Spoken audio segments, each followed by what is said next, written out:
ចិនសើចដាច់ពេលនាងធ្វើមុខស្រពោងពេញមួយយប់ហើយអូនគេងលងលក់ភ្លឹង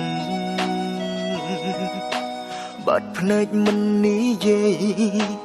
សួរអ្វីក៏លែងដឹងក្មេងក្បាលរឹងអូនស្អប់អូនខឹងនឹងបងមែនទេបងគឺជាគ្រូពេទ្យមាននាទីព្យាបាលជំងឺតែមិនចង់ឃើញសង្សារបងជឿបែបនេះទេ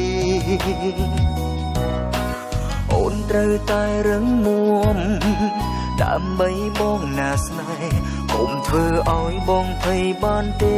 បងអងបង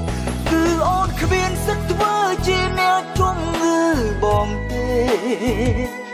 គឺអូនគ្មានសិទ្ធិទុកបងចោលបែបនេះបានទេចូលរៀបការបងត្រៀមរួចហើយឃើញអត់ស្អាតទេបើកភ្នែកឡើងឮបងហៅទៅកុំទៅចោលបង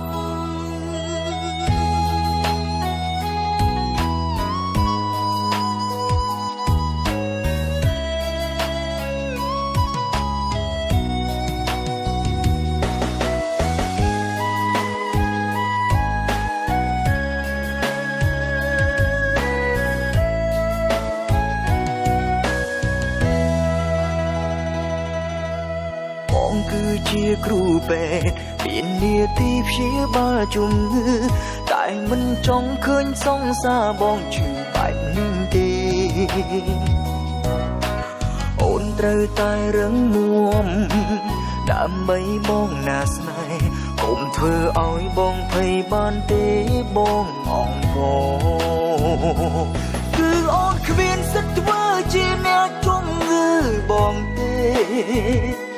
គឺអូនគ្មានសិទ្ធិទុកបងចោលបែបនេះបានទេចូលរៀបការបងត្រៀមរួចហើយឃើញអត់ស្អាតទេបើកភ្នែកឡើងឮបងហៅទេកុំទៅចោលបងគឺអូនគ្មានសិទ្ធិធ្វើជាអ្នកជំងឺបងទេសន្យាហើយនឹងមើលថែគ្នាដល់ចាំងកងក្នុងអូនទៅបាត់បានកូនក្រមុំណាកានឹងបងអូនអើយអូនយកបងទៅផងបងនឹកអូនណាស់អូនទៅបាត់បានអ្នកណាកាជាមួយនឹងបងពិភពលោកនេះពេលគ្មានអូនងងឹតខ្លាំងណាស់